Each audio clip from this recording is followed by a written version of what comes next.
implannya totalnya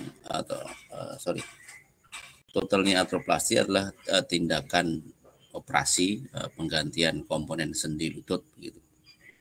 Ya. Nah, dikatakan total itu karena kedua komponen dari sendi, yaitu bagian distal dari femur dan bagian proksimal dari tibia, ini kedua-duanya diganti dengan menggunakan implan.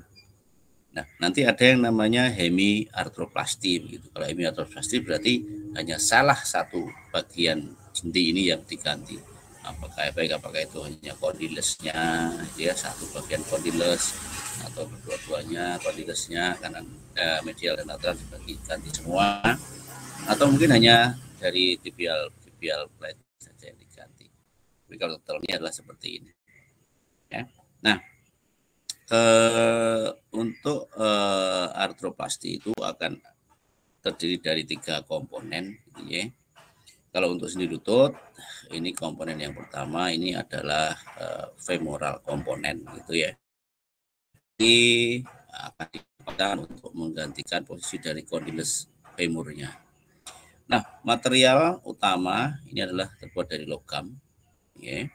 Ya, kemudian kalau di X-ray dia akan nampak putih seperti ini. Ya. Nah, ini adalah bentuk standarnya, normalnya, yang biasa atau yang umum digunakan. Tapi kalau kemudian pada kondisi tertentu di mana sebagian distal dari os femurnya ini tidak layak, atau dalam tanda petik dia mungkin rapuh, kemudian mungkin juga harus dipotong karena terlalu berat kerusakannya, maka bisa ditambahkan, gitu ya, tambahan batang seperti ini yang dikenal sebagai istilahnya stem, ya, femoral stem. Oke, nah itu yang pertama, femoral komponen. Kemudian komponen yang kedua adalah tibial komponen, yang ini bawah ini, ya. Itu bentuknya seperti ini standarnya. Dia terbuat juga dari logam, makanya di X-ray juga dia akan nampak lebih putih. Oke.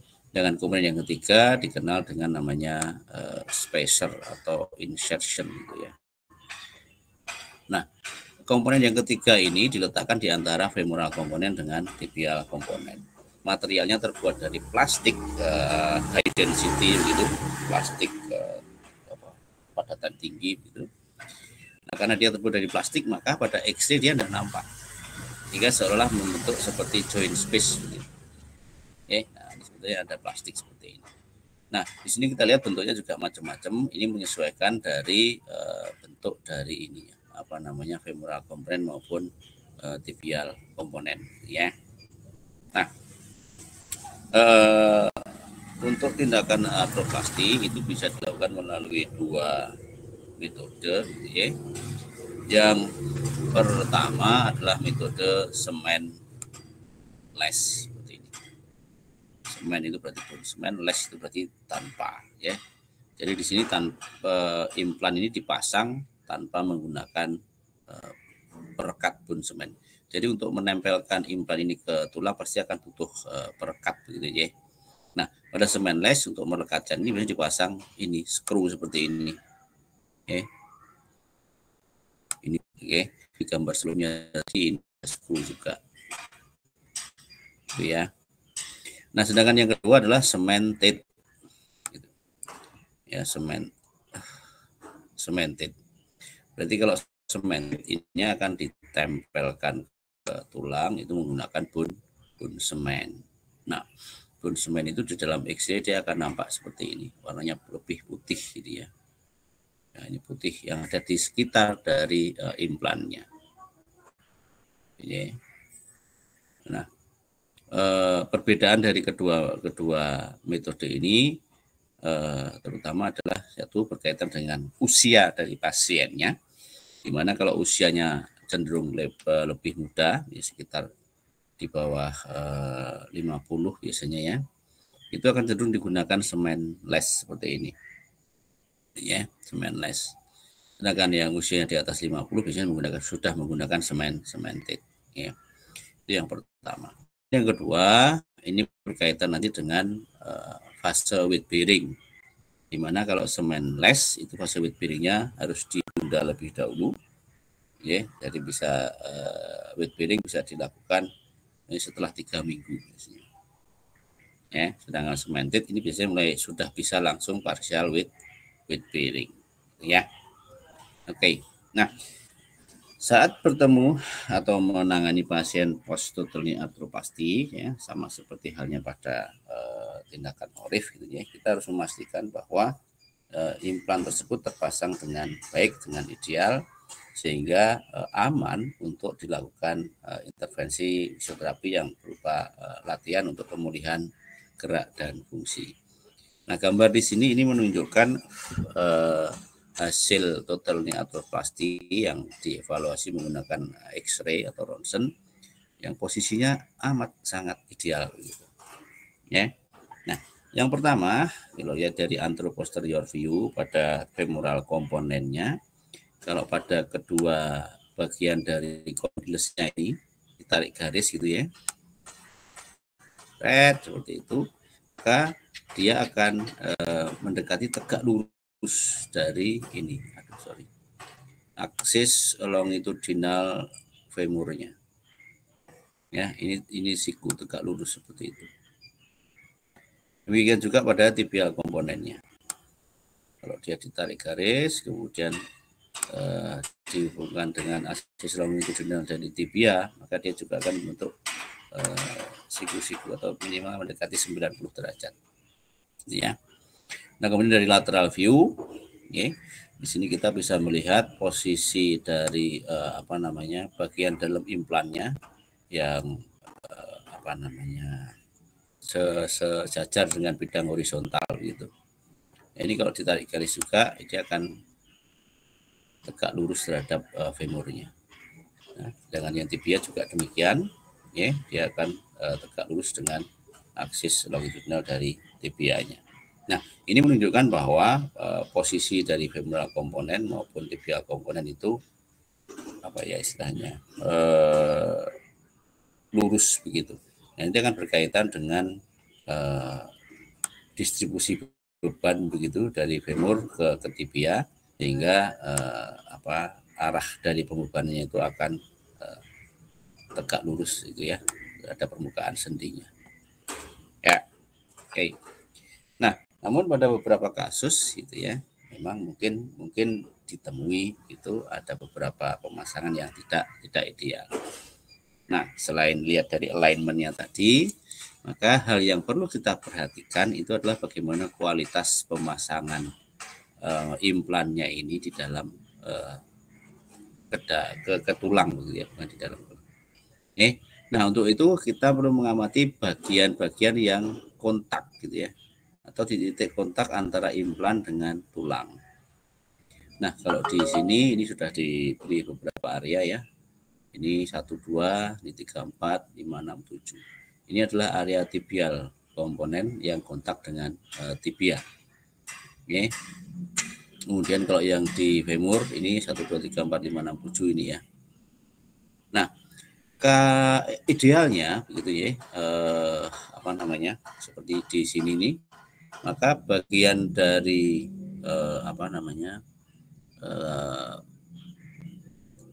implannya ini itu akan kontak sempurna dengan tulang. Nah, kalau dia dipasang semen, maka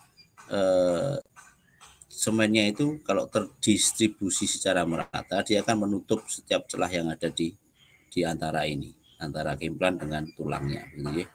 Ini juga demikian, rapat seperti itu. Nah, pada contoh di sini, gambar yang atas di sini ya, ini, maka kita melihat beberapa area yang cenderung warnanya gelap. Ya, ini, kemudian di sini, ini gelap, gitu ya. Ya, ini gelap.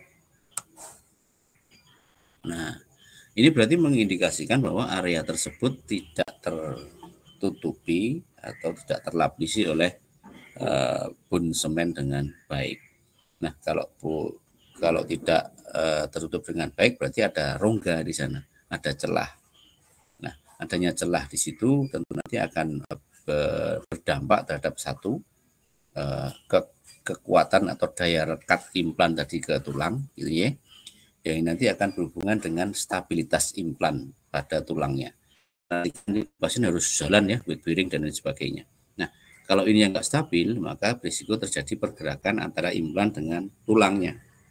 Nah, ini yang kemudian seringkali memicu proses radang atau inflamasi. Oke. Nah, jadi kalau ketemu seperti ini memang kita agak sedikit hati-hati begitu ya dalam pemberian program pelatihan. Ya. Oke, contoh selanjutnya di bagian sini kita melihat ini ada bagian yang hitam. Kemudian di tanda panah hitam besar kita akan melihat ada celah di sana. Nah, ini secara teori itu berarti kelemahan dari pemasangan implannya di sini ya. Oke. Next gambar di sini. Nah, ini kalau kita lihat pada tibia komponennya gitu ya. Kalau kita lihat di sini tarik garis, kemudian kita tarik garis pada aksis long itu dinal dari tibianya, maka ini akan membentuk sudut ya, tidak tegak lurus. Nah, dari sini juga kita bisa melihat miring. Sehingga kalau kemudian ini pasien jalan misalkan, maka distribusi beban bagian medial dengan bagian lateralnya tidak akan sama. Nah, bagian yang mendapatkan pengubahan lebih besar itu berarti berpotensi mengalami kerusakan atau keausan lebih cepat. Oke. Nah, kemudian kita lihat di sini ada bagian dari tibia yang asli yang masih nongol seperti ini. Nah, ini harusnya kalau idealnya kan dia terpotong semua seperti ini, bersih gitu ya. Nah, kalau ada sisa seperti ini masih ada kemungkinan dia akan kissing, nempel, berdekatan atau bergesekan dengan bagian femurnya di sana. Ya. Oke, kemudian di sini ya ini warna hitam ini menunjukkan adanya celah pada femoral komponennya. Di sini ada celahnya. Terus kalau kita amati lebih detail, lihat di sini joint space-nya gitu ya. Hampir tidak ada. Gitu ya, tidak kelihatan. Nah, ini mungkin karena teknik pengambilan X-ray-nya yang salah atau memang karena ini spacernya terlalu tipis gitu ya. Nah, ini harus kita klarifikasi dulu. Ini ada spacernya apa enggak gitu. Karena kalau enggak ada spacernya berarti ini adalah logam ketemu dengan logam. Nah, itu tentu tidak ideal gitu kaitannya dengan gerakan ya. Yang di bawah di sini ya kita sudah jelas melihat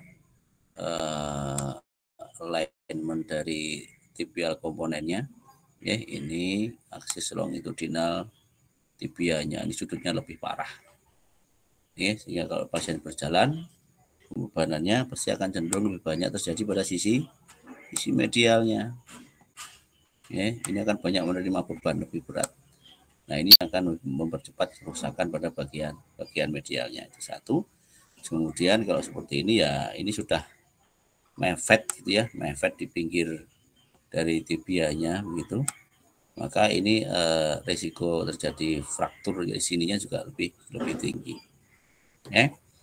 Ini yang selanjutnya di gambar merah, ini berarti ini ada bagian yang cenderung berwarna lebih gelap ini ya. Nah, ini ada something ini karena ukurannya yang relatif besar.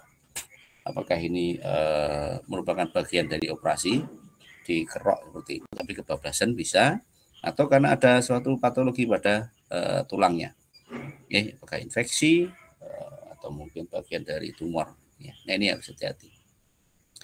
Nah, sedangkan yang di gambar yang terakhir di sini kita melihat pada panah kuning yang di sini, ini ada celah itu antara implan dengan tulangnya. Nah, ini berarti kan juga nggak stabil di sini karena tidak kontak dengan sempurna. Kemudian di bagian di sini warna hitam, ini berarti ada celah juga. Oke. Nah, pada regio hip itu juga sering mengalami osteoartritis gitu ya. Klasifikasinya sih hampir sama dengan di Gardner and Lawrence tadi ya. Nah, di sini kita bisa melihat beberapa bentuk ya kerusakan pada hip joint akibat osteoartritis ini. Nah, gambar yang pertama ini menunjukkan kerusakan pada acetabulum dan kaput femurnya, di mana terjadi migrasi ke superolateral dari kaput femurnya. Jadi arahnya ke sana. Gambar yang tengah ini migrasinya atau pergeserannya itu ke arah medial. Nah, kalau ke arah medial, di sini kita melihat joint space yang ada di sini sudah sangat sempit, ini sudah nempel ini kaput femurnya. Tapi di bagian atasnya masih relatif longgar, ya. Ini longgar, masih longgar. Nah, sedangkan yang ketiga namanya axial migration. Jadi kalau axial migration itu searah dengan aksis longitudinal dari kolum femurnya. Jadi ini kan kolum femur. Ya, ini kolum femurnya. Nah, ini arahnya ke sana. Jadi ke superomedial. Nah, kalau sendi sudah menunjukkan kondisi ketika X-ray di sini, ya ini sudah total hip replacement sudah menjadi sebuah kebutuhan, gitu ya. Nah, sama dengan pada sendi lutut, gitu ya. Pada total hip replacement itu juga ada 3 komponen, gitu ya. Yang ini terbuat dari logam, ini adalah femur acetabular komponen, bentuknya seperti mangkok, gitu ya, setengah bola, boleh seperti itu. Kemudian ini adalah femoral komponennya, dan yang putih ini adalah spacernya, gitu, yang dipasang di antara kaput femur dengan acetabularnya. Oke. Nah, pasca pemasangan THR, ya, kalau kemudian di X-ray, pasien itu akan gambarnya akan nampak seperti ini, ya. Jadi seperti ini total hip replacement itu. Nah, untuk menilai atau menganalisis, ya, alignment dari total hip replacement itu jauh lebih kompleks dibandingkan dengan total knee, gitu ya. Terus kemudian tingkat risiko dislokasinya pada hip itu juga lebih tinggi dibandingkan dengan pada total knee. Makanya kenapa kita harus lebih ekstra hati-hati kalau kita nangani pasien dengan total hip replacement. Nah, untuk menjamin keamanan atau memberikan intervensi yang aman bagi pasien, gitu ya, ada beberapa alignment and positioning yang harus kita kaji pada pasien, ya. Nah, yang pertama adalah horizontal center of rotation, ya. Horizontal center of rotation itu yang ini, ya. Nah, ini diukur dari pusat pusat kaput femurnya sampai ke namanya ini teardrop line dari acetabulum. Ini kalau ini di sini ini. Salah ya, ini ya. Nah, itu. Ya. Nah, jarak normalnya adalah sama dengan sisi yang sehat, yang ideal, yang normal. Kalau kemudian ditemukan jaraknya ternyata ini lebih lebar dibandingkan dengan yang normal, maka itu interpretasinya adalah bahwa hip atau total hip replacement-nya itu dia akan dipasang cenderung lebih ke lateral. Ya, lebih ke lateral. Nah, ini kalau dia lebih ke lateral, maka risiko dislokasinya akan menjadi lebih besar. Satu, kemudian yang kedua, karena ini berkaitan dengan istilahnya ketegangan otot yang ada di sini, gitu ya. Jadi kalau dia terlalu dipasang ke lateral, itu ototnya akan lebih terulur. Kemudian juga kemungkinan kapsul sendinya juga akan lebih terulur. Nah, ini menyebabkan fenomena yang disebut dengan limping. Limping itu apa ya? Limping itu kayak nggak stabil lah, karena seperti itu. Bisa dikatakan lemah, gitu ya, lemah, nggak stabil, gitu ya. Ya, oke. Nah, itu horizontal center of rotation, ya. Nah, kemudian yang kedua adalah vertical center of rotation. Ya, kalau vertical center of rotation itu adalah ini.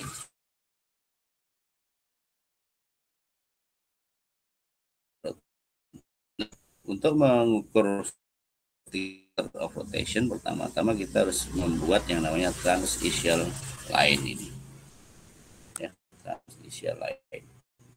Transitional line adalah dengan menghubungkan ke paling rendah gitu ya dari tuber ischiadikum. Ini satu, ya, kemudian dua. Nah, dari sini kemudian tinggal ditarik garis red ke arah sana. Ya. Nah, vertical center of rotation itu adalah jarak dari pusat kabut femurnya sampai ke transischial line. Jaraknya harusnya idealnya sama dengan yang masih normal. Ya. Nah, peningkatan jarak ini berimplikasi adanya peningkatan tension atau tegangan pada kelompok otot abduktor, ya, abduktor hip, karena dia berarti lebih ke distal begitu, maka abduktornya juga akan lebih terulur, ya, lebih tegang. Nah, ini yang kemudian meningkatkan risiko adanya relocation atau dislocation ke arah superolateral, ya. Oke. Nah, kemudian dari transition line di sini, ya, maka yang ketiga adalah kita mengukur namanya biru aja ya. Namanya adalah ini lateral inclination of acetabular cup. Jadi kemiringan dari acetabular cup-nya ini. Ya.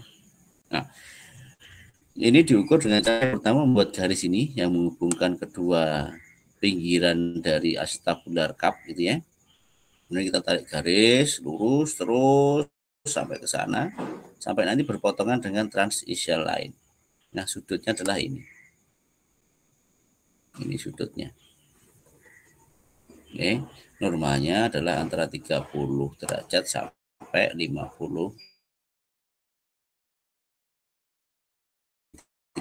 derajat, maka acetabular cup-nya itu cenderung ini apa namanya datar, ya. Tapi kalau dia lebih tinggi dari 50, maka dia akan cenderung lebih ke arah vertikal. Nah, yang lebih berisiko itu adalah yang kalau lebih dari 50 derajat, di mana ini membuat risiko dislokasi hipnya lebih besar apabila terjadi gerakan adduksi dari hip jointnya, ya. Oke, kemudian yang terakhir adalah dari transition line kita bisa mengukur perbedaan panjang dari tungkainya begitu. Nah, normalnya transition line itu akan tepat berada pada trochanter minor dari femur gitu ya. Di sini ini. Nah, kalau pada gambar di sini kita melihat bahwa trochanter minornya ada di bagian bawah dari transition line. Nah, dari sini kita sudah bisa mengatakan bahwa bagian ini itu akan lebih panjang gitu ya dibandingkan dengan sisi yang normal. Ya, oke. Nah, pengukuran selanjutnya adalah namanya anteversion angle ya. Nah, ini yang menunjukkan posisi atau sudut dari acetabular cup-nya pada bidang apa istilahnya ini, bidang sagital gitu ya, bidang sagital. Ya, apakah dia cenderung menghadap ke posterior atau cenderung menghadap ke lateral. Ya. Nah, ini berkaitan nanti dengan risiko dislokasi akibat gerakan rotasi dari hip joint-nya. Ya. Nah, anteversion angle itu normalnya 5 sampai 25 derajat. 5 sampai 25 derajat. Nah, untuk mengukurnya itu yang paling ideal adalah menggunakan X-ray seperti ini. Ya, seperti ini X-ray-nya. Standarnya seperti ini sebetulnya ukurnya gitu ya. Nah, namun ini sangat susah gitu dilakukan pada pasien pasca total hip replacement. Karena dengan nyeri dan risiko dislokasi kan nggak mungkin seperti ini. beberapa peneliti mencoba menyampaikan ya teori tentang pengukuran dari interference angle. Nah, setelah saya baca-baca, nah yang paling gampang itu yang menurut ini Liao et al. Yang A di sini ini. Oke. Nah, untuk mengukur di sini langkah pertama yang kita lakukan adalah membuat garis bayangan dari permukaan atau bibir dari acetabular cup. Jadi ini kita tarik garis seperti ini. Ya, ini acetabular cup-nya. Bagian bibirnya itu ya. Nah, dia kan bentuk elip. Yang kedua kita tarik garis menghubungkan titik terjauh karena kemudian titik yang terdekat atau sumbu yang dekat, sumbu pendeknya, sumbu panjang, sumbu pendek gitu ya. Nah, di sini dikasih kode ini A, AB, garis AB gitu ya. Dan satu lagi adalah garis CD ya. Nah, interference angle itu diukur dari garis perpotongan garis AB dengan garis CD. Garis AB dengan garis AC, ya. Jadi ini AC dengan AB kan. Maka sudutnya ada di sini nih. Ini sudutnya ya. Biar kelihatan. Nah, ini sudutnya di sini ini. Ya, ini sudutnya. Nah, kalau sudutnya ini kurang dari 5 derajat, berarti permukaan atau arah dari permukaan acetabulum cenderung ke lateral. Ya. Sedangkan kalau dia lebih dari 25 derajat, dia bisa cenderung ke anterior atau ke posterior. Nah, risiko dislokasinya itu akan semakin tinggi apabila sudutnya ini melebihi dari 25 derajat. Nah, ini khususnya untuk gerakan internal rotasi, itu sangat berisiko.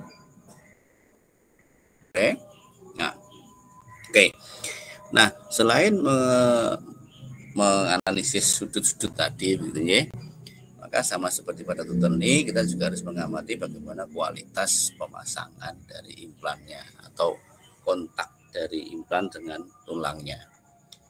Nah, zonanya hampir sama, gitu ya. Di sini ada zona 1, 2, 3. Ini yang harus diamati adalah ininya, kontaknya ini, ya, dari acetabulum dengan acetabular komponen dengan bagian dari acetabulumnya.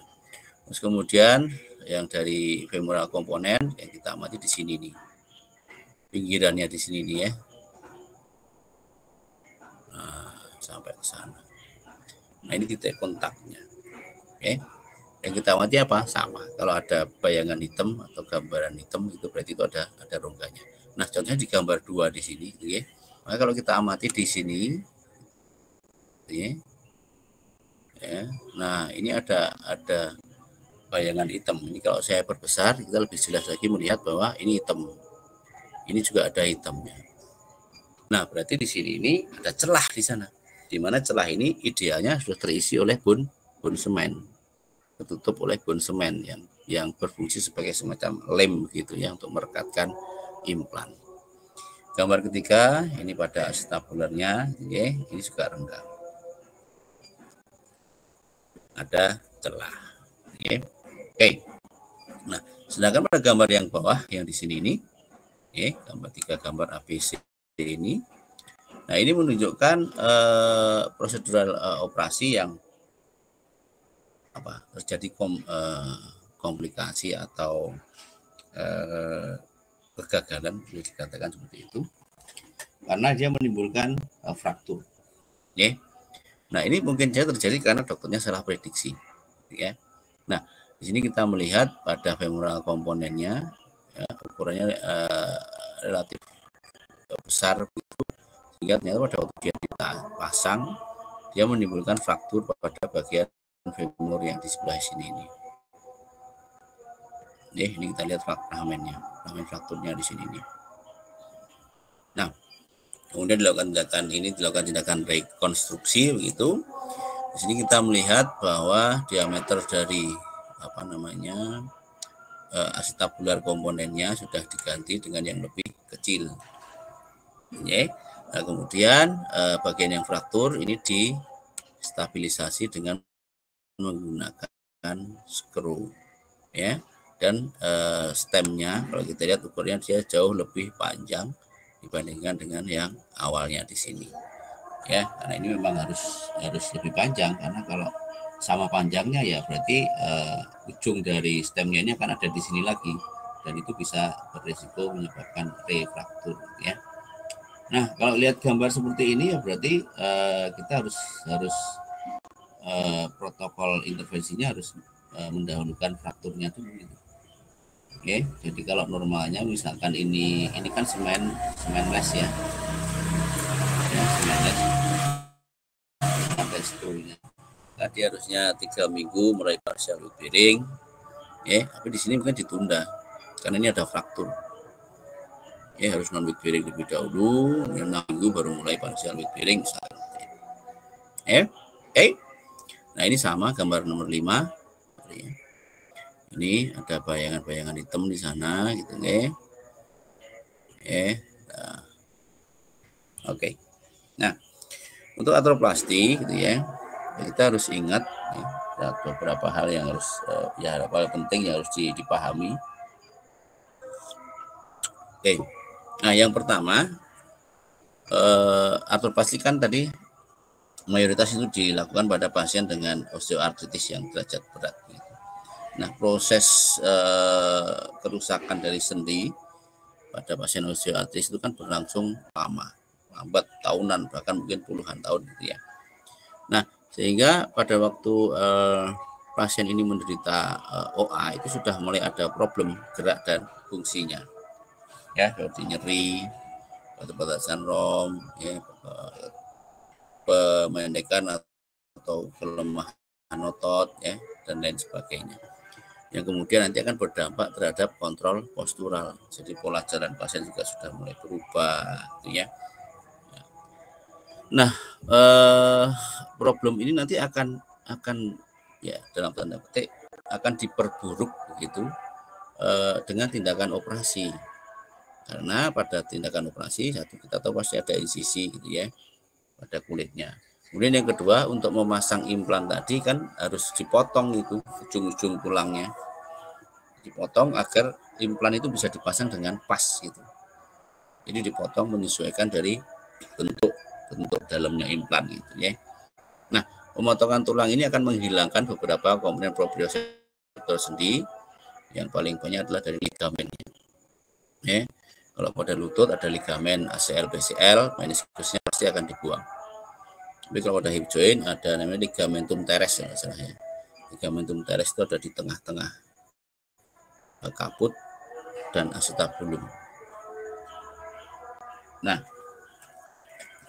hilangnya komponen proprioseptor ini tentu akan berdampak terhadap kontrol postural tadi, karena berkurangnya sensor sendi, yang itu sangat penting untuk otak kita mengenali posisi dari sendi, ya. Nah, itu yang harus diingat bahwa untuk mengembalikan atau meningkatkan kemampuan kontrol postural tadi, itu kita harus mengoptimalkan proprioseptor yang masih tersisa, yaitu ada di otot, kemudian ada di ligamen yang masih tersisa, ya. Kemudian pada kapsul sendi, so di sini fascia dan jaringan kulit yang ada di sekitarnya. Nah, itu makanya kenapa pasca artroplasti itu latihan yang sangat direkomendasikan adalah berupa latihan-latihan yang sifatnya adalah close kinetic chain. Jadi close kinetic chain itu bagian distalnya menumpu, diem, kemudian bagian proksimalnya yang bergerak. Ya, apa detailnya nanti silakan di latihan mungkin ya. Ya, oke. Nah, bagaimana dengan red flags atau kontraindikasi pada artroplasti? Ya, sama seperti pada kasus ORIF ya, pasti ada kontraindikasinya. Nah, kalau untuk total itu sebetulnya relatif aman atau relatif sedikit gitu ya kontraindikasinya. Ya, di sini saya beri contoh adalah kaitannya dengan latihan pada pasien ya, yang berupa latihan diri itu ya. Nah, salah satu kontraindikasinya adalah pada waktu squat itu lutut tidak boleh melampaui batas jari kaki dari atas atau dari samping. Ya, nah ini kalau lutut itu terlalu maju ya ke depan atau ke anterior, maka itu sangat berisiko menyebabkan femoral komponen itu akan dislokasi ke anterior. Ya, apa namanya? Tidak ada tahanan dari PCL-nya karena PCL-nya kan sudah dibuang gitu ya. Nah, itu yang perlu diperhatikan. Sedangkan pada total hip, ya ini kontraindikasinya meliputi ini yang paling umum ya, aduksi, endorotasi, dan fleksi lebih dari 30 derajat. Nah, ini diperlakukan untuk total hip arthroplasty yang insisinya itu di bagian posterolateral. Tapi kalau nanti insisinya jadi anterolateral itu akan berubah nanti. Jadi berubah ininya, ekstensinya ini akan berubah menjadi fleksinya akan berubah menjadi ekstensi. Ya, satu. Nah, kontraindikasi ini tidak selamanya ini ya. Jadi kontraindikasi biasanya zona amannya adalah di atas 3 minggu baru boleh melakukan gerakan-gerakan ini. Untuk lebih amannya biasanya di atas 6 minggu baru kita edukasikan atau kita berikan kepada pasien. Sedangkan untuk weight bearing pada kasus arthroplasty itu tergantung dari arthroplastinya tadi, apakah dia cemented atau cementless.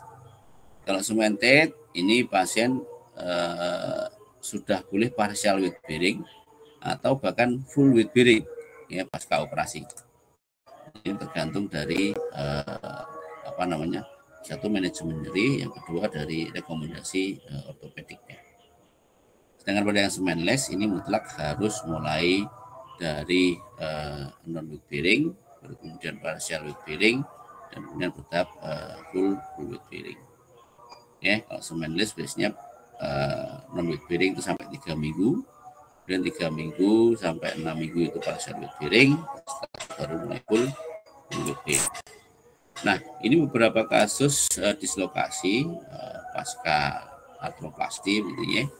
Nah, yang sering terjadi itu di regio hip memang dislokasi di sini. Ya. Nah, ini cementless ya. Dan ada skru, ada 2 skru di sini. Oke, ini oke, pemasangannya bagus, letaknya perfect ya. Nah, ini kalau lihat ya, gitu ya. Tapi ini terjadi karena ada patologi, tapi karena ininya proses pengambilan X-ray-nya. Ya, karena pada X-ray yang selanjutnya kita bisa melihat kualitas tulangnya masih sangat bagus ya. Dan di sini kita melihat pada bagian ini rapat ya. Nempel rapat. Nggak ada celah yang berwarna hitam. Jadi sebenarnya adalah stabil. Nah, namun pada pasien ini ya, ini pasca operasi persis kita bisa melihat kaput femurnya ini ya, bagian dari kaput femur masih kelihatan, tapi ini adalah berapa ini 6 minggu ya, 6 minggu setelah operasi pasien latihan, sudah mulai latihan pulang di rumah, mulai latihan ACL. Nah, dia duduk di kursi yang terlalu pendek. Nah ya, artinya setelah duduk pasien mengalami kesulitan, nyeri dan kesulitan untuk bergerak gitu. Yang setelah di X-ray nampak seperti ini, kaput femurnya sudah nggak kelihatan di sana. Nah ini asumsinya berarti kaputnya mengalami dislokasi. Jadi kemana dislokasinya? Ternyata dia masuk ke dalam ambles ke dalam acetabular cup-nya. Terus spacernya kemana? Karena kan harusnya ada spacer antara kaput dengan acetabulumnya ini ya. Nah, ternyata spacernya tuh lari ke sini, dislokasi di sini. Ini. Ya. Nah, jarak kasus ini. Ya, jadi ini spacernya yang mengalami dislokasi. Oke.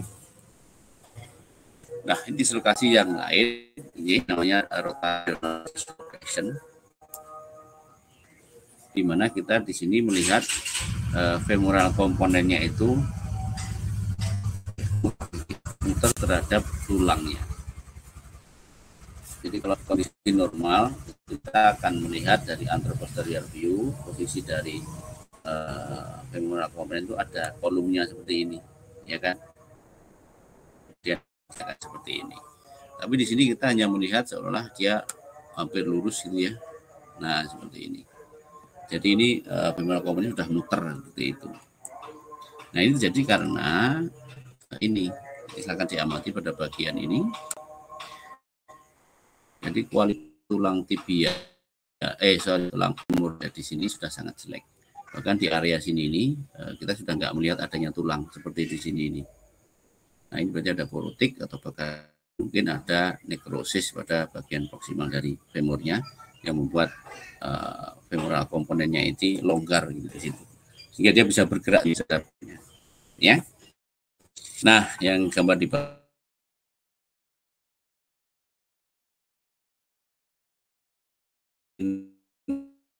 dari derajat hingga lateral. Ya.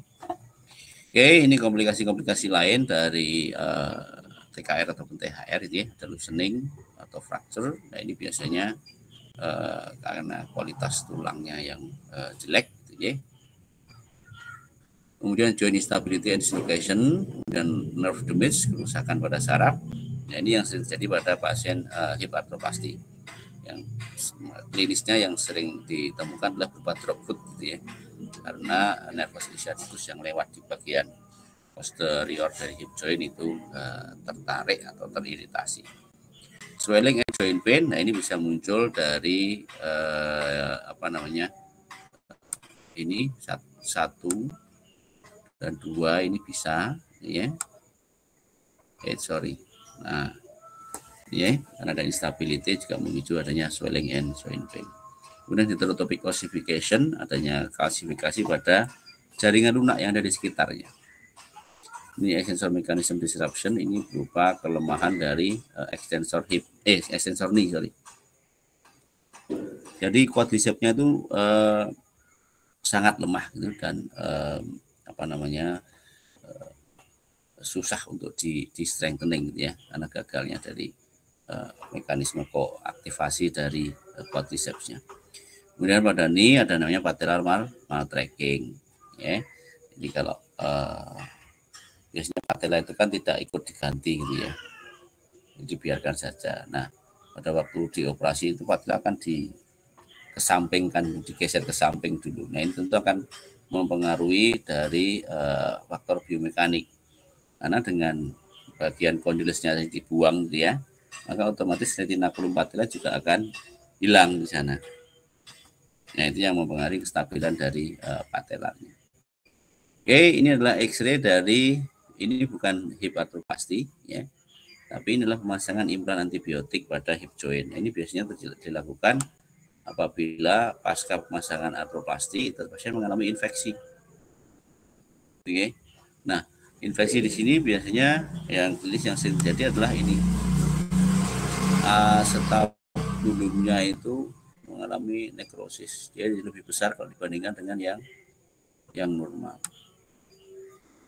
Nah, kalau sudah seperti ini, maka mau tidak mau implannya itu akan diambil dulu, dilepas, kemudian akan diganti dengan implan seperti ini, antibiotik. Jadi ini bone cement yang sudah dicampur dengan antibiotik tertentu untuk mengatasi infeksinya tadi.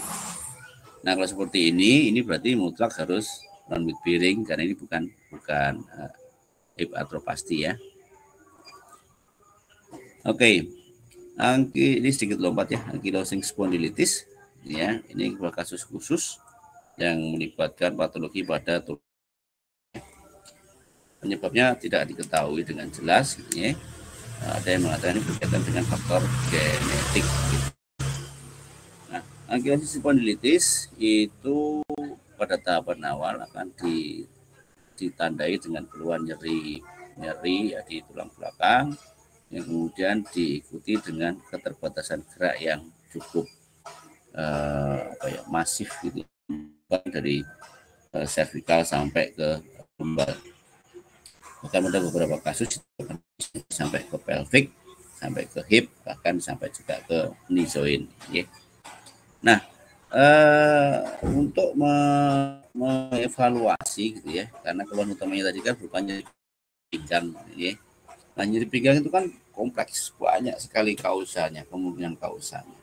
Dan intervensi yang kita berikan pada pasien dengan back pain itu juga sangat banyak, gitu ya. Ada dengan manipulasi, dengan exercise, mungkin kalau dengan alat pakai traksi dan lain sebagainya. Nah, karena pasien ankylosis spondylitis ini tuh terjadi proses kalsifikasi, ya, penyatuan dari segmen tulang belakang, maka tindakan-tindakan seperti terapi manipulasi, mobilisasi, traksi itu kontraindikasi gitu. Karena tulangnya sudah menyatu. Gitu. Nah, kalau kemudian dimobilisasi kita berarti membuat fraktur. Ini membuat fraktur pada tulangnya tadi. So, untuk menghindari itu maka salah satu screening yang harus dilakukan adalah dengan meminta untuk pemeriksaan X-ray, ya.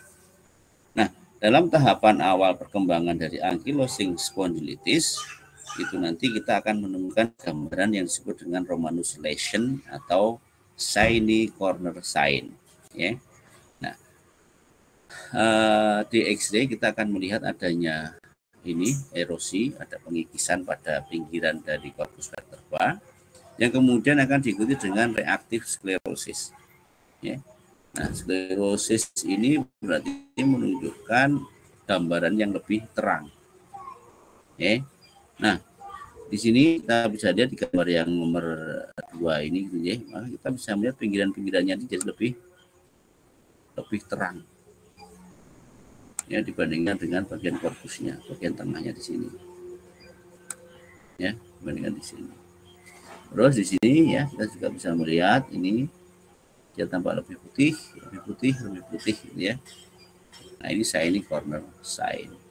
Nah, dengan adanya shiny corner sign tadi itu akan membuat vertebra itu bentuknya jadi seolah nampak lebih square, lebih kotak gitu. Nah, ini dikenal dengan namanya vertebral body squaring. Ya.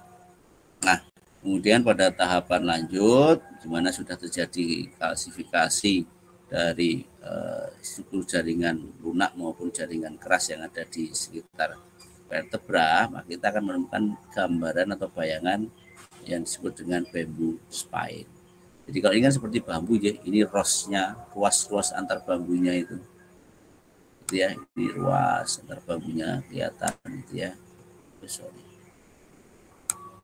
Nah, gitu ya. Nah, di sini kita melihat bagian ini juga sudah mengalami kalsifikasi ini. Ini sudah diskusnya sudah mengalami kalsifikasi, dia menyatu tulang belakangnya. Oke. Nah, kemudian pada beberapa kasus kita akan menemukan yang namanya fenomena Dagger spine. Dagger spine itu seperti ini. Ya, jadi bentuknya seperti belati atau kisau. Gitu. Ya, nah ini menunjukkan adanya kalsifikasi pada ligamen interspinosus. Gitu. Nah, ini bamboo spine yang sudah fusion, sudah menyatu. Ya. Jadi kita sudah bisa melihat diskusnya juga sudah memutih. Ya, kalau di dalam X-ray normal dia harusnya kan gelap itu karena dia bukan jaringan keras.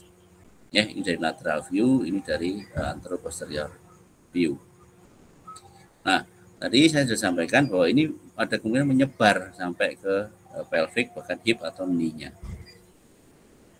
Nah pada regio pelvic ya, itu yang paling awal terkena biasanya adalah di sacroiliac joint. Nah kalau di sini sacroiliac joint. Nah pada tahapan awalnya itu akan terjadi sacroiliitis ya. Itis itu berarti kan inflamasi, ada radang, ada bengkak di sana. Nah, tahapan awal di sini kalau ada sakroilitis itu kita akan melihat celah sendi dari sakroilia itu akan cenderung melebar lebih dahulu. Ya, melebar. Ini kelihatan enggak ini ya? Oke. Nah, ini contohnya di sini nih, sacroiliac joint itu ada di sini nih. Ya, ini sacroiliac joint. Dia akan melebar.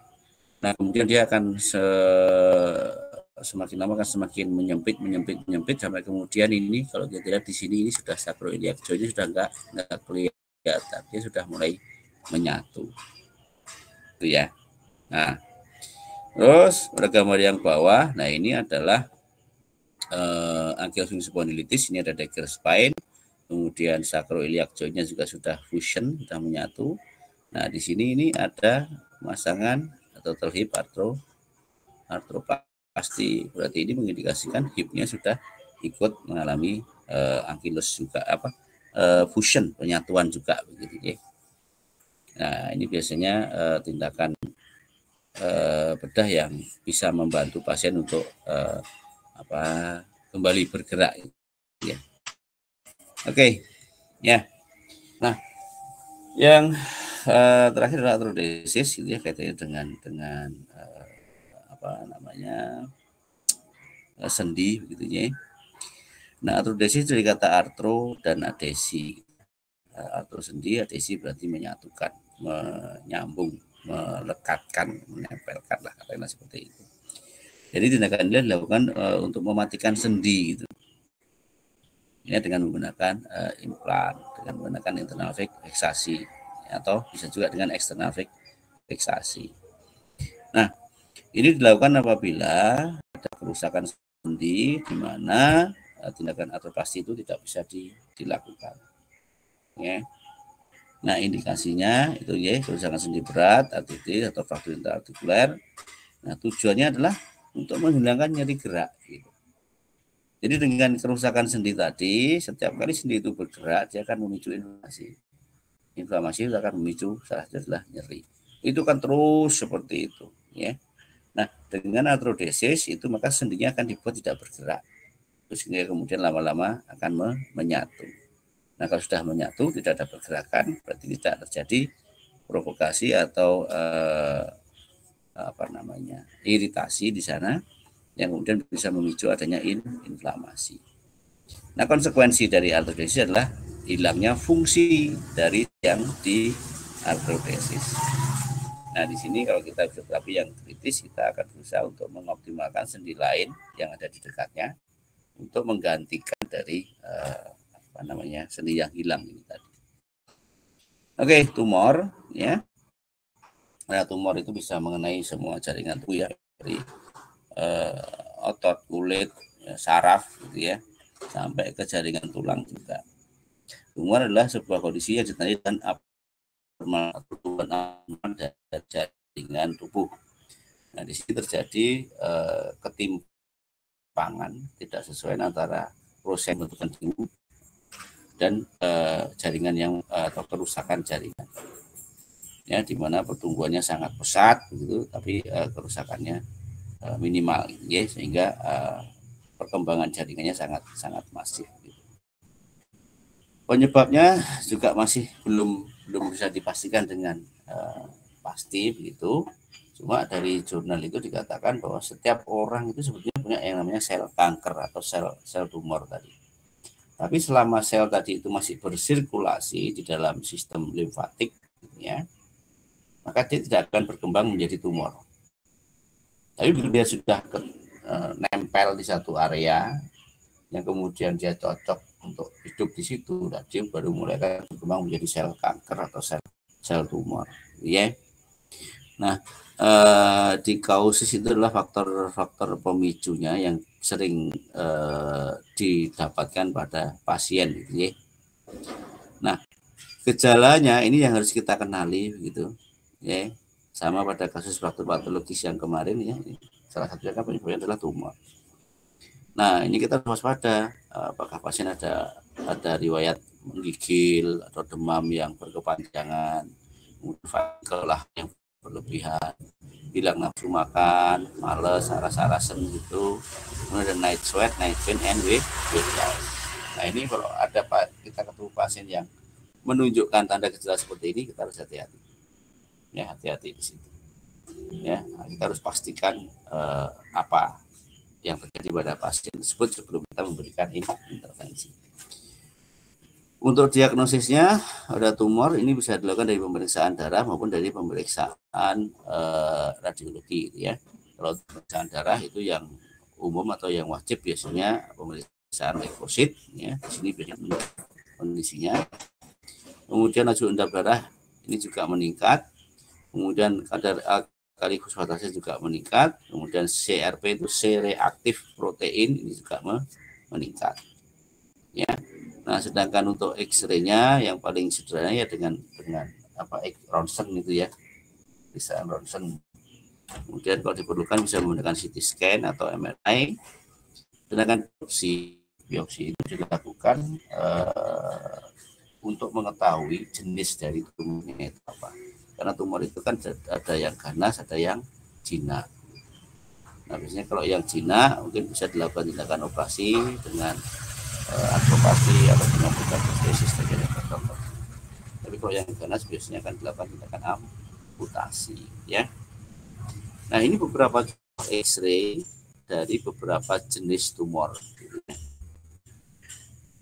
Nah, ini dua hal yang perlu kita perhatikan bahwa manifestasi tumor atau penampakan tumor di dalam hasil X-ray itu ada dua. Ya. Yang umum, yang pertama adalah terjadi penurunan kepadatan tulang. Dari X-ray itu kita akan melihat bayangan dari tulang itu akan menjadi lebih gelap, ya, lebih gelap. Ini semuanya lebih gelap yang di sini, kecuali pada bagian ini. Kalau ini kan kita lihat dia menjadi lebih terang, tinggi. Nah, tapi ada satu bagian yang menjadi lebih gelap pusatnya di sini. Nah, ini terjadi karena memang tipe-tipe tumor itu hasil X-ray-nya itu akan ada tiga ini. Namanya well defined, kemudian ill defined, and sclerotic. Kalau yang well defined itu ada bayangan yang lebih gelap, yang kemudian dibungkus oleh bayangan yang lebih terang, sclerotic.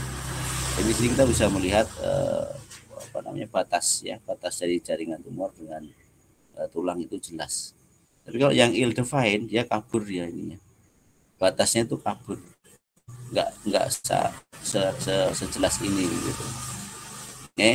Ill defined.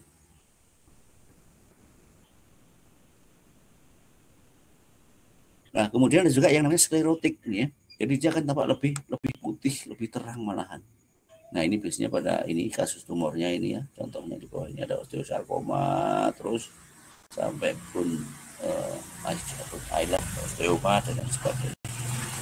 Nah, kita sebagai fisioterapi sih nggak perlu paham benar ya. Oh, ini masuknya tipe ini enggak. Tapi yang penting kita bisa mengenali kondisi dari tulangnya tersebut. Oh, ini ada tumor. Oh, ini enggak gitu ya. Karena itu berisiko bagi fisioterapi gitu. Karena ada beberapa tindakan fisioterapi yang merupakan kontraindikasi untuk pasien-pasien dengan tumor di sini. Nah, ini yang bagian gambar yang pertama, yang ini ya, ini adalah umerus ya. Umerusnya ini dihilangkan semuanya, dibuang semuanya. Ya, kemudian diganti dengan implan yang panjang gitu ya. Nah, kemudian di bagian elbow-nya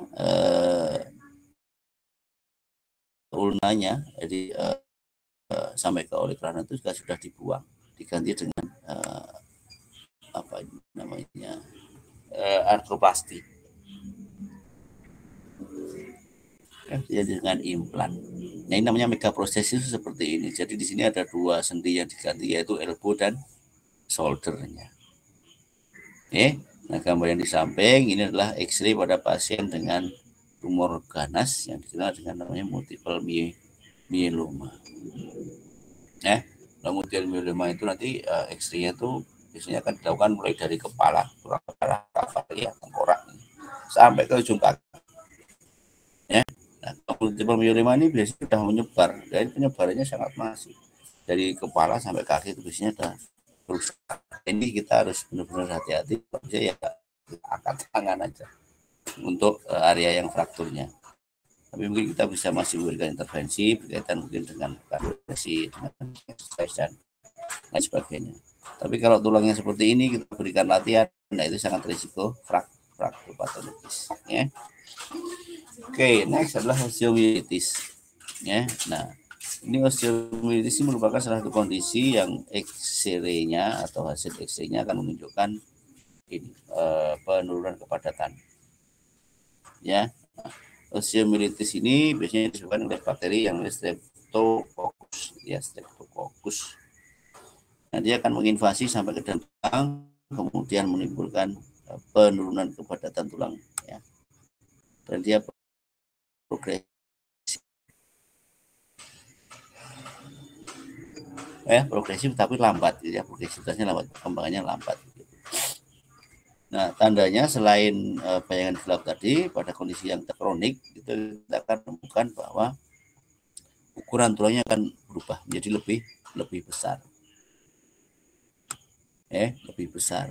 Tapi tetap di sini ada lubang, ya, ada apa ya istilahnya ya, growong itu bahasa Indonesianya apa?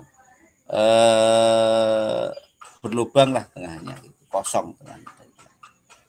Ya. Nah, kalau sedangkan dari aspek fisiknya itu yang paling mudah dikenali itu adalah ini, ada luka jadi pada pasien.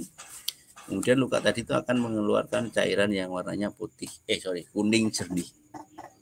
Kuning jernih. Nah, itu berarti osteomielitis mungkin besar. Ya. Oke. Osteoporosis, ya. Masih berkaitan dengan faktor patologis, ya. Nah, osteoporosis adalah sebuah penyakit atau sebuah kondisi yang ditandai dengan penurunan massa tulang secara general, berarti seluruh tubuh gitu, yang kemudian menyebabkan adanya kerapuhan, ya, rapuhnya tulang dan membuat tulang tersebut menjadi fragile. Fragile itu berarti mudah patah. Ya. Nah, osteoporosis sampai sekarang memang masih erat dikaitkan dengan proses aging atau proses penuaan. Ya, makanya banyak orang tua itu yang jatuh sedikit aja bisa jadi fraktur karena tulangnya sudah mengalami osteoporosis. Ya. Nah, namun tidak terbatas pada proses aging saja atau penuaan. Ada beberapa faktor risiko yang mempercepat atau memperberat terjadinya osteoporosis. Yang pertama adalah wanita, ya wanita. Wanita ini kalau dibandingkan dengan pria, ya maka aktivitas fisiknya cenderung lebih rendah, lebih sedikit. Nah, ini yang kemudian mempengaruhi kepadatan dari tulangnya. Ya, kemudian yang kedua wanita yang post menopause. Menopause itu berhentinya haid, yang itu nanti berdampak kepada keseimbangan hormonalnya. Ya, kalau hormonnya terganggu, lah biasanya sintesa atau formasi jaringan tulang yang baru itu juga akan mengalami hambatan. Ya, kemudian smoking, hidrofamiliar, ini ada lagi alkohol gitu ya. Nah, itu juga bisa memicu adanya osteoporosis. Nah, untuk pemeriksaannya yang paling sederhana adalah menggunakan pemeriksaan ronsen atau X-ray. Dan yang lebih detail, yang lebih valid itulah menggunakan bone mineral densitometry atau BMD. Nah, pada hasil X-ray itu jelas ya, nanti kita akan menemukan kepadatan tulangnya berkurang yang ditandai dengan bayangan tulang itu menjadi lebih gelap. Ya. Nah, dengan pada BMD atau bone mineral densitometry itu ada alat khusus yang nanti akan mengukur gitu ya, mengukur namanya T-score. T-score ini berarti indikator seberapa padat dari tulangnya. Nah, T-score, kalau menurut T-score-nya tadi kita bisa menilai apakah dia normal atau tidak. Nah, T-score untuk jaringan tulang yang normal itu nilainya adalah lebih besar sama dengan -1. Lebih besar sama dengan -1. Kemudian kalau T-skornya itu ditemukan minus 2,5 sampai minus, itu dikenal dengan kondisi osteopenia. Osteopenia ini adalah awal-awal dari osteoporosis, gitu ya. Dan sedangkan yang T-skornya kurang dari minus 2,5 ya. Nah, seperti contoh di sini, ini ada osteoporosis plus fraktur, ya, fraktur, ini juga fraktur. Nah, ini dikatakan sebagai severe atau osteoporosis berat, ya, severe osteoporosis, mana T-skornya kurang dari minus 2, dan disertai dengan fraktur, ya. Nah, ini BMD.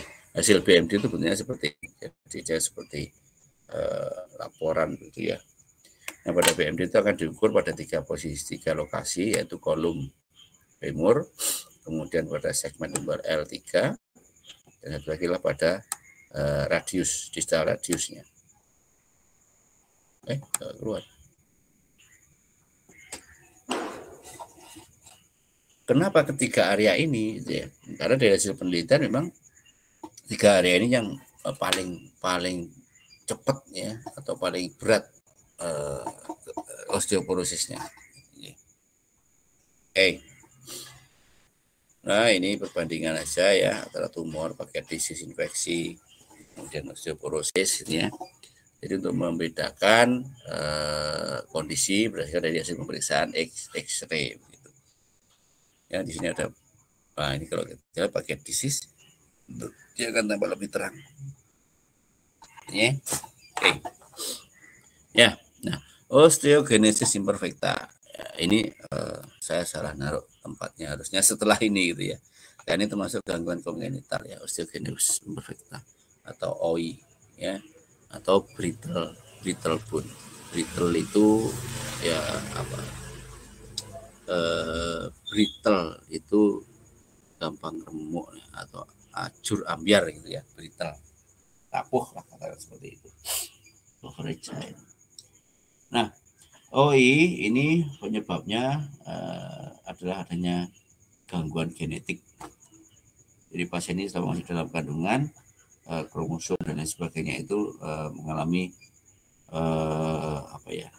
gangguan lah, ya, yang kemudian menyebabkan genetiknya itu mengalami perubahan, di mana perubahan pada gen ini tadi itu mengaruhi formasi dari jaringan kolagen. Jaringan kolagen ini sangat penting untuk menghasilkan tulang yang kuat, yang padat, yang padat, kuat, ya. Tidak mudah patah, gitu ya. Nah, pasien dengan OI itu biasanya ya, kalau dilihat itu khas sekali bentuknya. Ya. Nah, di sini, ya. Jadi di sini itu tulangnya menjadi sangat lunak, begitu, sangat lunak. Sehingga tetap sedikit kebentur atau kejatuhan apa gitu ya, itu bisa fraktur. Nah, jadi ini contohnya kalau kita lihat pada anggota garba bawah yang kiri, gitu ya, tentunya sudah nggak beraturan.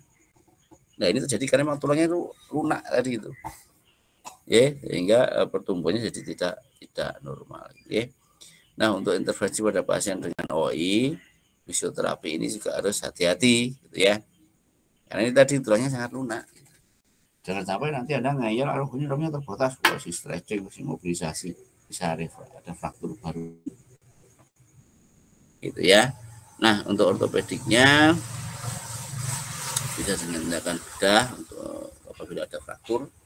Tapi kalau tidak ada ya ini bone strengthening medication. Jadi ada obat-obatan tertentu yang bisa dikonsumsi oleh pasien untuk meningkatkan kepadatan jadi jaringan tulangnya. Ya, ini kongenital ya sih ya, yang lain-lain silakan dibaca nanti. Nah, pada anak-anak atau pada fase tumbuh kembang gitu ya, itu ada sebuah kondisi yang khas ya di region lutut, yang ditandai dengan nyeri, kemudian inflamasi, dan gangguan gerak pada bagian anterior lutut. Nah, ada dua kondisi atau dua penyakit yang disebut dengan Sinding-Larsen-Johansson dan Osgood-Schlatter disease. Ya. Nah,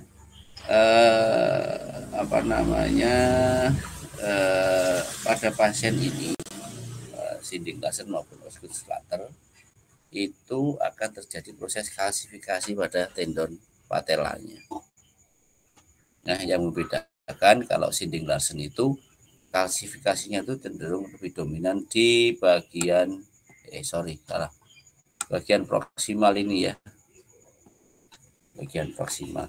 Sedangkan pada Osgood-Schlatter itu lebih cenderung kalsifikasi atau kalsifikasinya pada bagian distalnya di sini. Nah, ini pasien biasanya klinisnya nyeri gitu ya, nyeri bengkak ya, seperti itu. Nah, intervensi lebih lanjut ya mungkin perlu dilakukan tindakan operasi untuk membersihkan, dikerok, dibuang klasifikasinya tadi.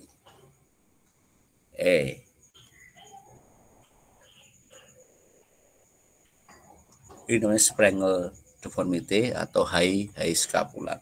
Jadi termasuk kelainan kongenital juga, di mana skapulanya itu posisinya naik, ya, di punggung juga. Jadi shouldernya itu akan terangkat seperti itu. Kemudian ini pertes atau calf pertes, ada sebuah kondisi nekrosis dari epiphysis proksimal dari femur. Ya. Nah, ini di mana yang mengalami patologi? Nah, ini di sini. Nah, kalau secara lebih spesifik kita lihat dari epiphysis-nya ini. Bagian kanan. Kemudian di bagian kiri.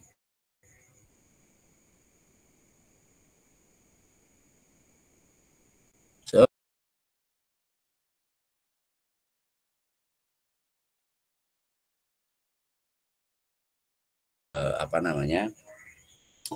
harus dipantau begitu.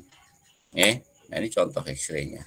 Jadi ini 5 tahun, 3 tahun, ya 3 tahun dari sini.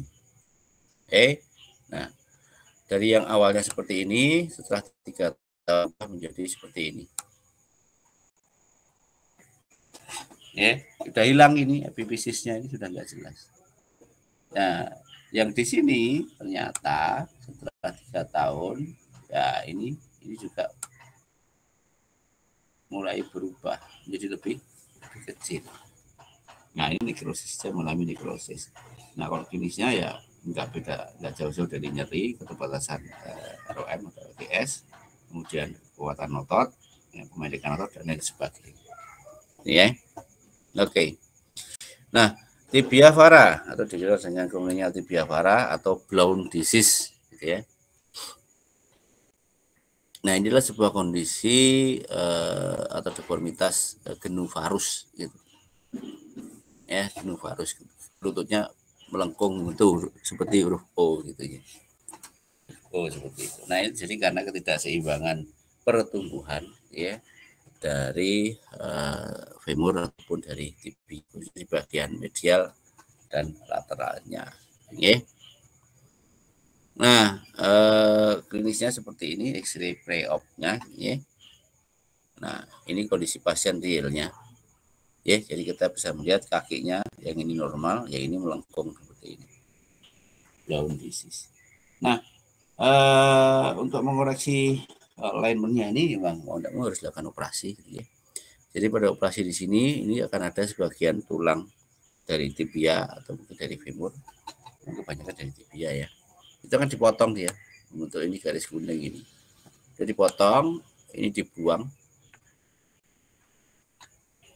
ya, potongnya dibuang, terus kemudian tibianya diluruskan, baru kemudian di orif, divegetasi seperti ini. Ya, ini Blount disease. Nah, review muskuloskeletal. Jadi ini adalah posisi dari radiologi ya, sama seperti yang disampaikan di awal dulu. Ya.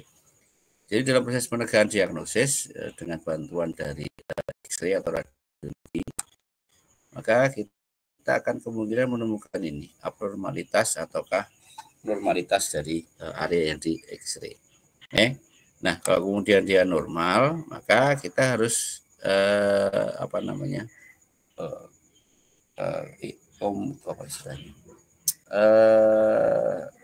kita pertimbangkan, kita analisis lagi dengan menghubungkan dia ke aspek anatomi, biomekanik, dan patofisiologi dari area tersebut.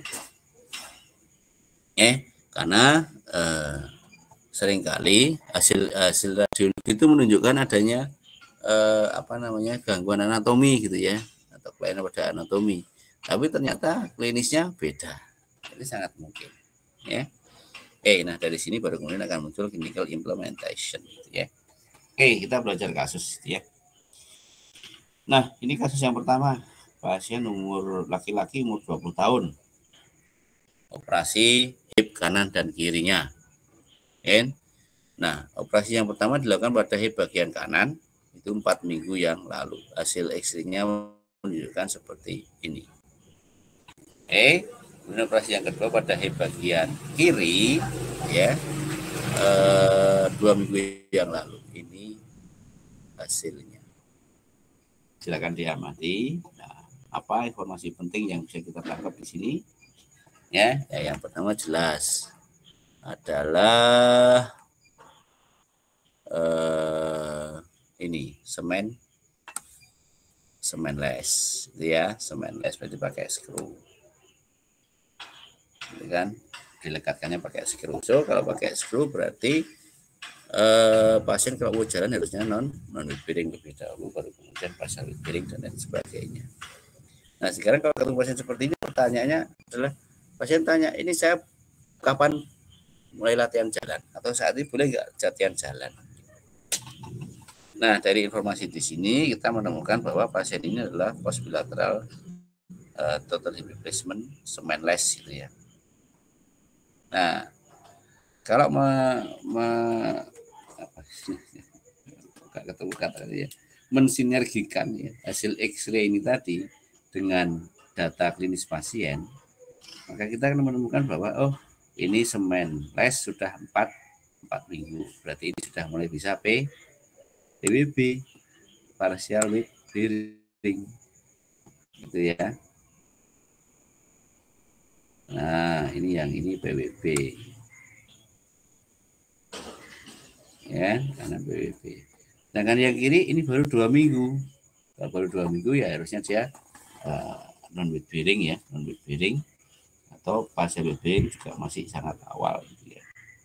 Nah, kalau bicara seperti itu berarti pasien ini belum bisa diberikan latihan jalan. Kenapa? Karena kalau yang ini harus NWB, ini harus NWB, maka pada waktu jalan pasien harus ada full weight bearing pada bagian yang kanan. Pada kanan ini belum boleh full weight bearing, berarti ini baru partial weight bearing. So weight bearingnya harus kita tunda dulu, ya. Jalannya kita tunda dulu sampai kemudian mungkin atau area atropasnya itu kuat. Oke. Next. Kasus kedua, wanita umur 60 tahun, operasi seperti ini, hasil X-ray-nya yang dilakukan operasinya 6 minggu yang lalu. Nah ini adalah hemiartroplasti pada hip hemiartroplasti. Nah kalau pada hemiartroplasti standar normalnya pasien ini bisa langsung latihan jalan partial weight bearing. Nah, apakah ini memenuhi syarat ya? Kita lihat lagi data klinis pasien.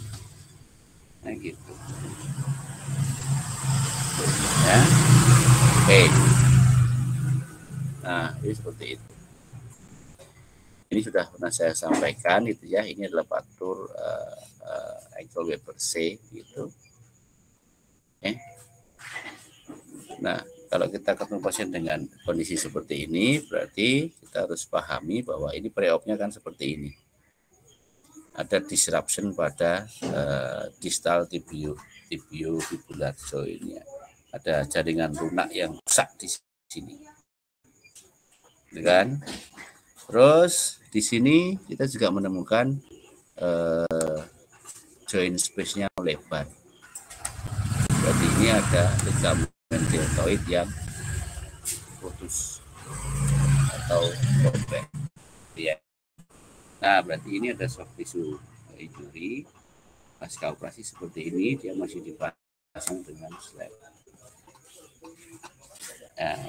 Ya.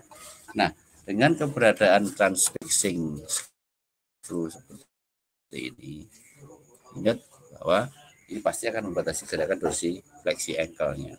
Karena pada dorsifleksi yang full ROM itu tibia itu fibula itu akan translasi ke kranial, ke superior atau ke proximal. Padahal ini masih ada skrunya.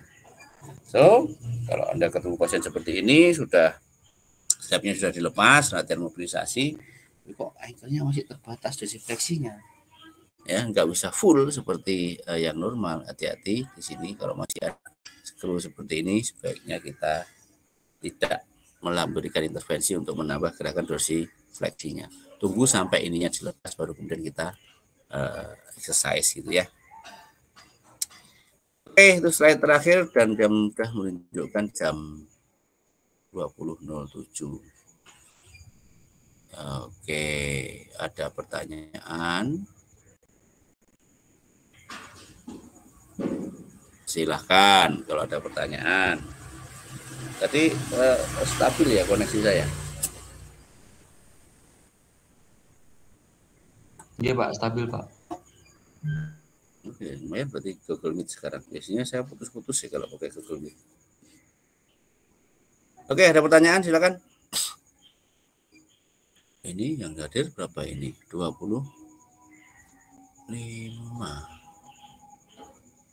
orang. Oh, sedikit pun ini Mas.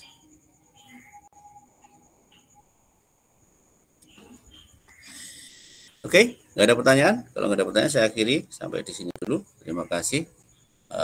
Assalamualaikum warahmatullahi wabarakatuh. Selamat istirahat.